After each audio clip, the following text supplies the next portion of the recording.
Well, that is how you do Star Wars, in it.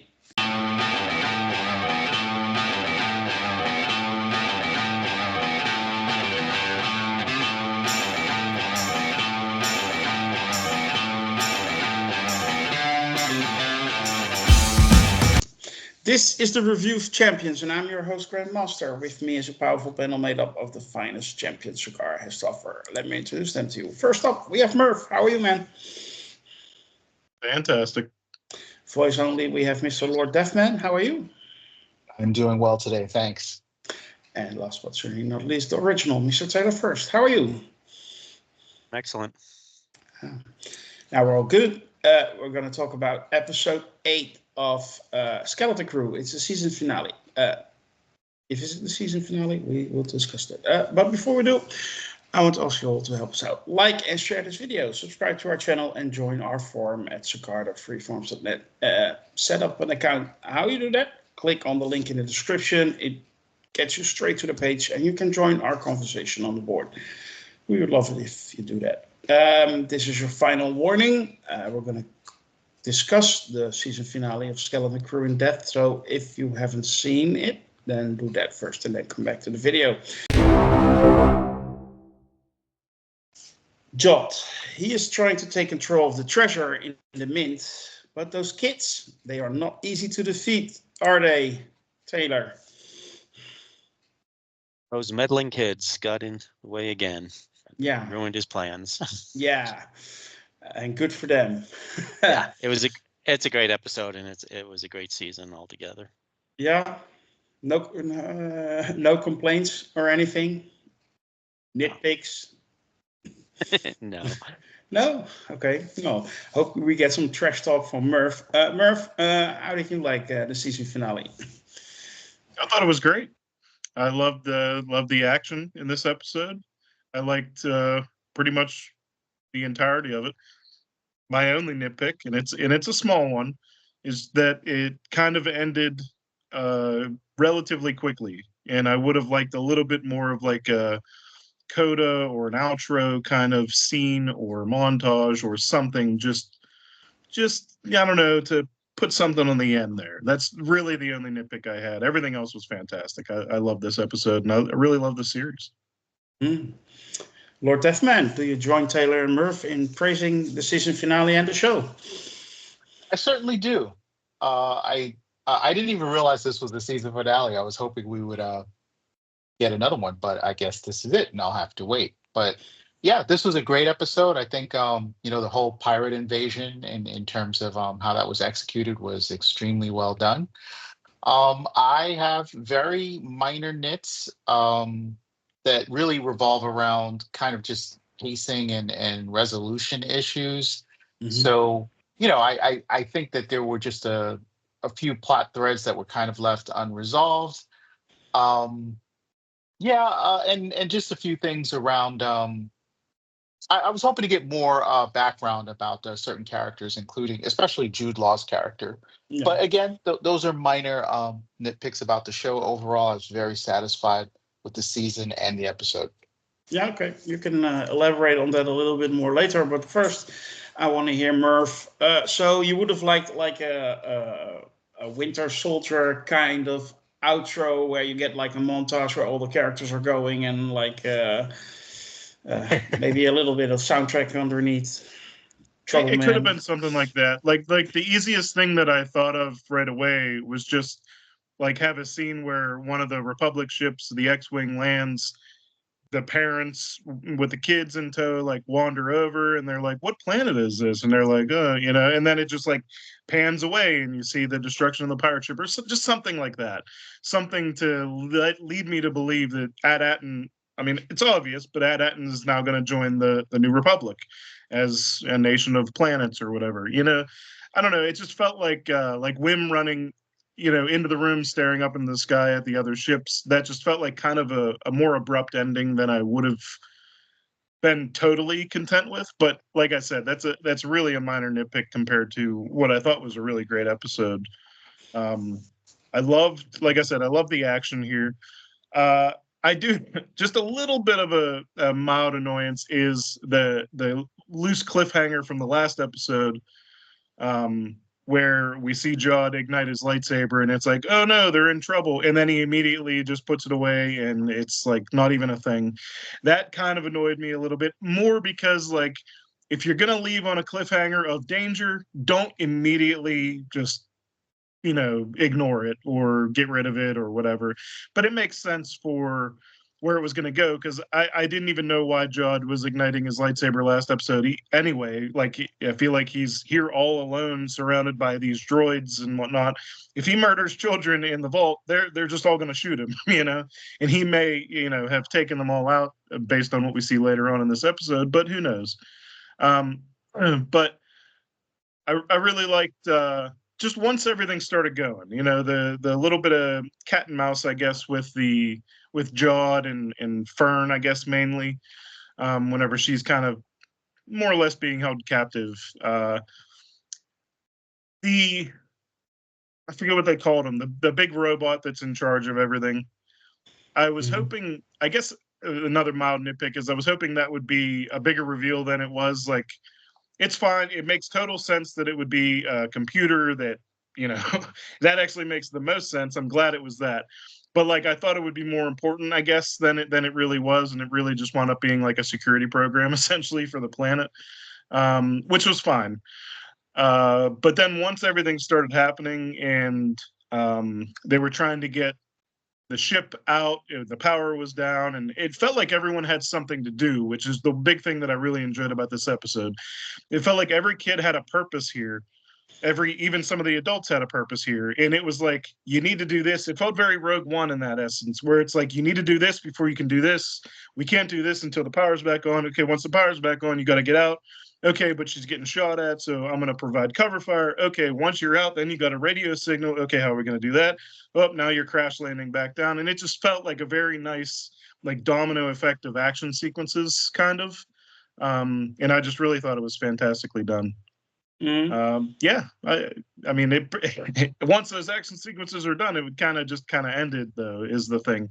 But I loved seeing the Republic come in and blast the ship. I mean, that gave me like kind of goosebumps a little bit. Just the noises. The big thing about Star Wars for probably a lot of people is just the noises. Like just hearing the X-wings blasters.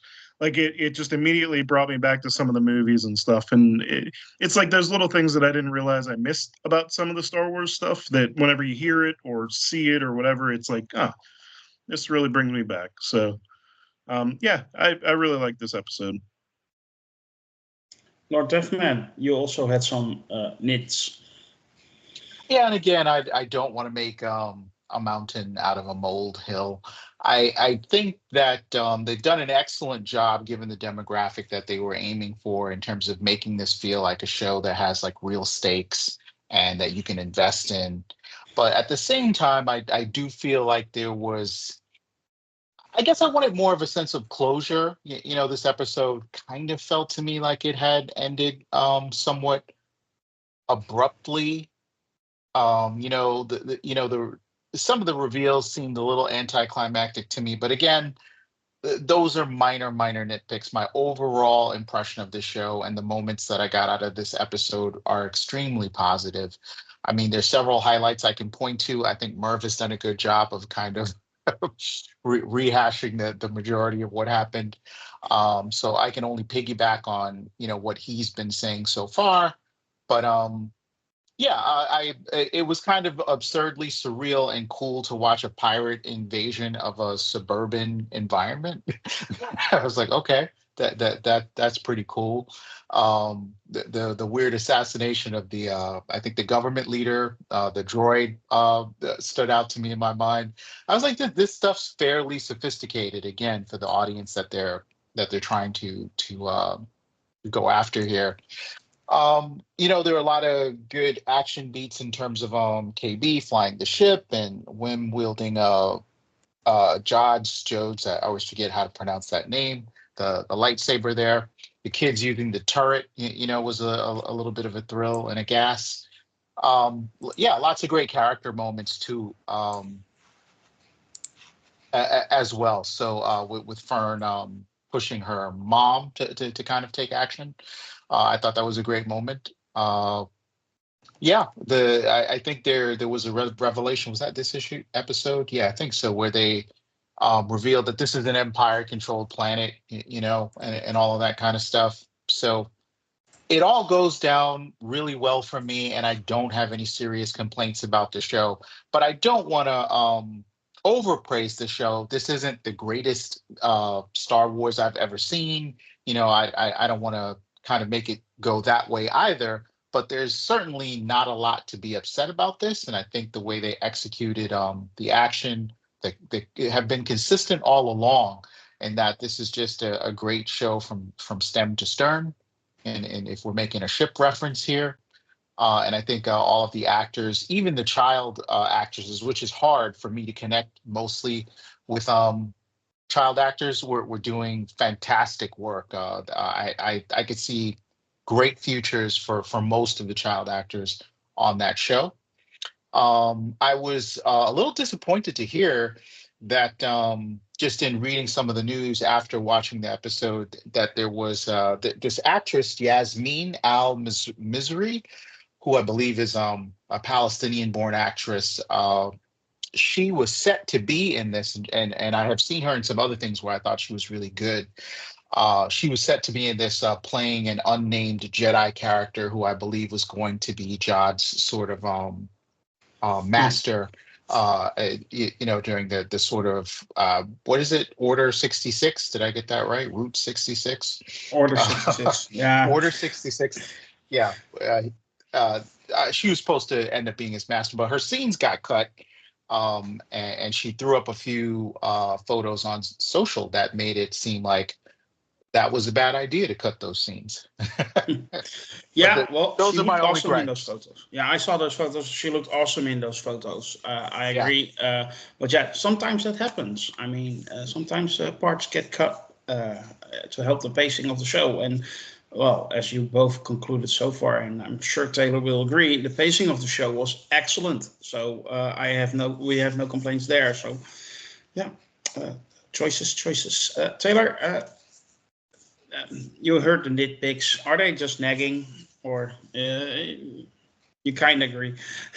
Yes, they're just nagging. This is the best Star Wars I've ever seen. No, just kidding. Okay. Well, I wouldn't go that far, but no. I don't have any complaints about it at all, really. I have not seen those pictures you're talking about online, but I really don't think we needed a flashback scene at that point in the movie, unless they had planned to do it earlier or something. But then that would have been a reveal too early. So no, I think they probably made the right decision of not doing any flashback scenes at that point. Well, and they left Jod alive, so they could use it for season 2. Right. Yeah, absolutely. Yeah. But I love this episode. Like I said, the pacing was fine. All kinds of setup and payoff. I love that Wynn's father and Fern's mother had stuff to do, and they took part, and they sort of had their own little arcs of their relationships with their kids. The callback to them all getting on the bikes, and they all made the jump, which they were afraid to do in the earlier episode, and then even the father made the jump on the hover bike. And I got to say, the scene where the pirate invasion happened, where they were coming out of their frigate in those whatever assault ships or whatever you would call them, I cannot lie and say it really reminded me of the Masters of the Universe movie from the 80s, where Skeletor's army was invading the city in the Earth in the 1980s, and I mean that in the good way. It actually felt like a scene out of a movie like that. Which brings me to, I could really have seen this show as being like the 4th Star Wars movie after Return of the Jedi. First of all, chronologically, that's when it would have fallen in.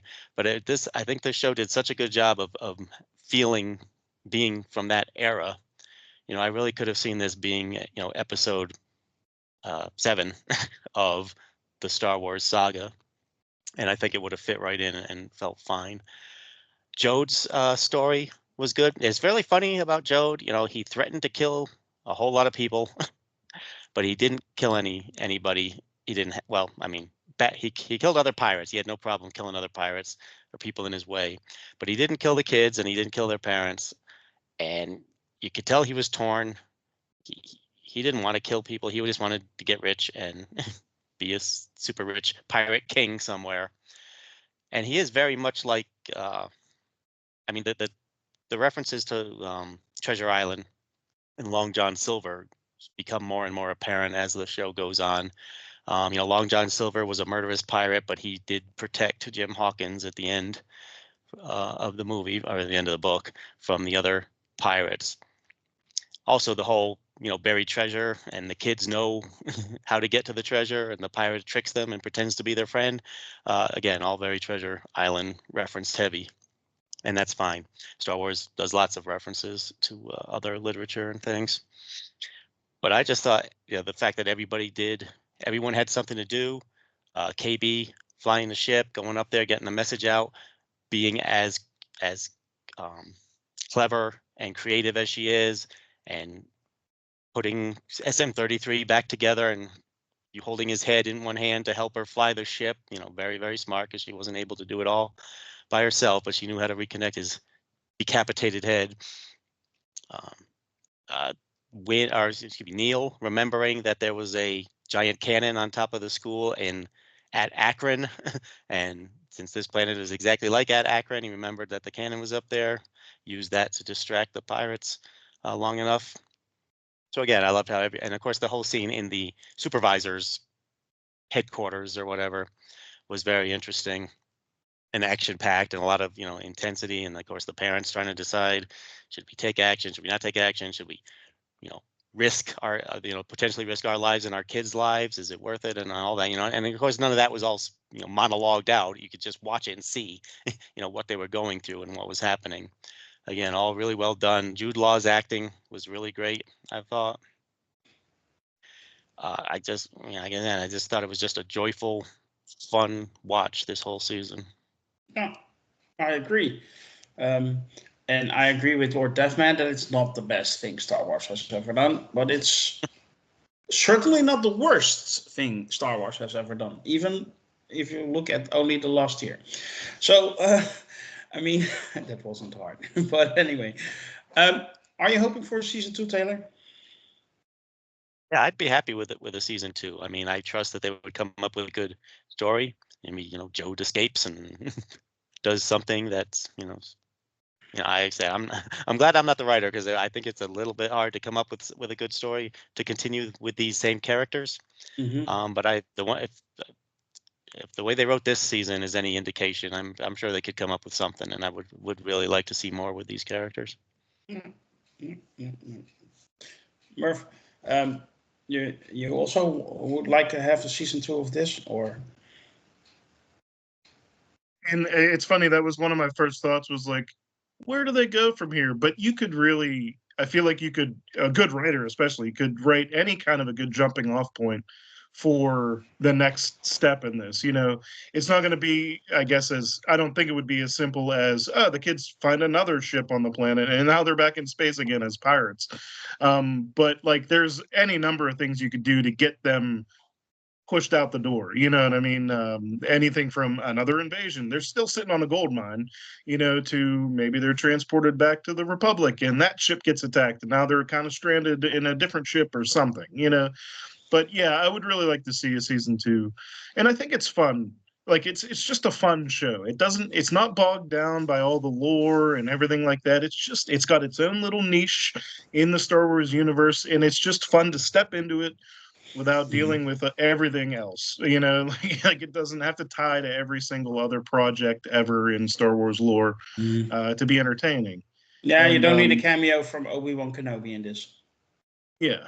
And like, I still think like there's room to tell more story with Jod, especially. I like that he wasn't fully redeemed here. But he also wasn't, like Taylor said, he wasn't like pure evil, like he was fighting the desire, or not even desire, but he didn't want to kill the kids or the parent. You could tell that. Mm-hmm. But he's still like a slime ball in the end of the day. And I just like that kind of a character. It's easy to dislike him in a good way. Absolutely. He's one of the best Star Wars villains out there. Taylor, you had a follow-up. Yeah, just following up on what Merv was saying, there is room, of course, to redeem Jod, or at least redeem him to some degree in a new story. But then also, of course, in another season, kind of like with shows like Stranger Things and stuff, the kids will be a couple years older, and a whole, new set of life challenges could happen there. And like you said, we're still out in a galaxy far, far away with pirates and Imperial leftovers, and who knows what all else is out there. So I'm sure they could come up with something. Yeah, or they could just not use the kids and focus on Jots. But yeah, we'll have to see. Lord Deathman, yes. Would you like to see a season 2, or are you good? I would like to see a season 2 of this show, hopefully before growth spurts kick in and puberty and these kids have completely different interests and you can't quite tell a similar story, or it doesn't seem to have the same chemistry. So yeah, I would like to see a season 2, but yeah. Overall, again, highly satisfied with the show. I think it really successfully blended family-friendly narrative with kind of these deeper themes of friendship and courage and coming of age. And while, some of it might have seemed a little bit predictable at points, for me at least, I thought the strong performances from Jude Law and the rest of the cast, the great production values, and just the overall sort of connection to the experience of Star Wars made this a really, really enjoyable experience. Yeah. And that for a show nobody needed or wanted. That's usually the best way. Agatha, anyone? Yeah.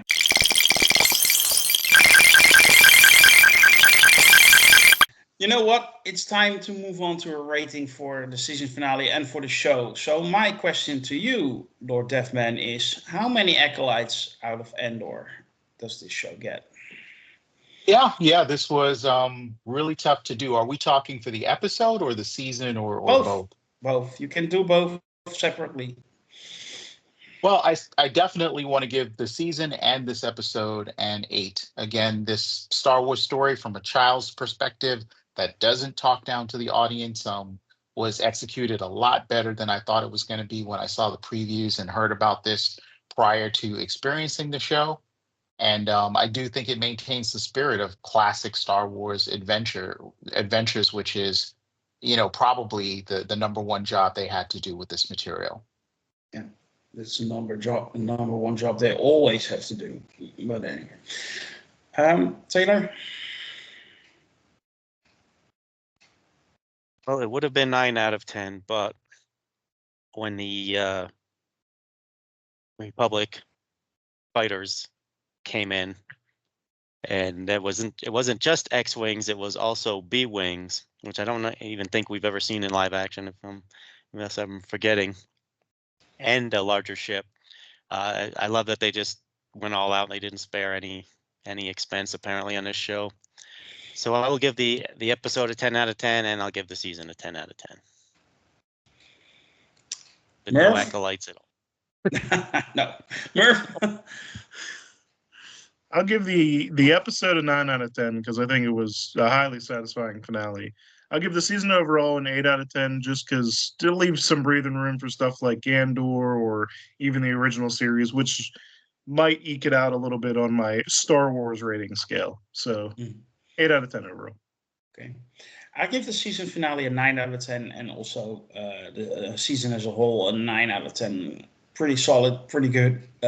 And yeah, right up there for me. I think it's my second favorite Star Wars live action TV show. So there's only one better. But yeah, that's the golden standard. That will conclude this week's review of Champions for the season finale of Skeleton Crew. We hope you have enjoyed our discussion today. If you did, help us out. Like and share this video. Subscribe to our YouTube channel and join our forum at support of freeform.net. We'd love to talk to you. Soon, there will be a new episode of the Star Trek Project about Section 31, I think next week. And that's a new streaming movie coming out. And you can also expect a review for Captain America Brave New World when that movie is out as well. So, in other words, there's lots to look forward to on our channel. for now, I want to thank you all also on behalf of the rest of the champions and wish the force to be with you. Bye.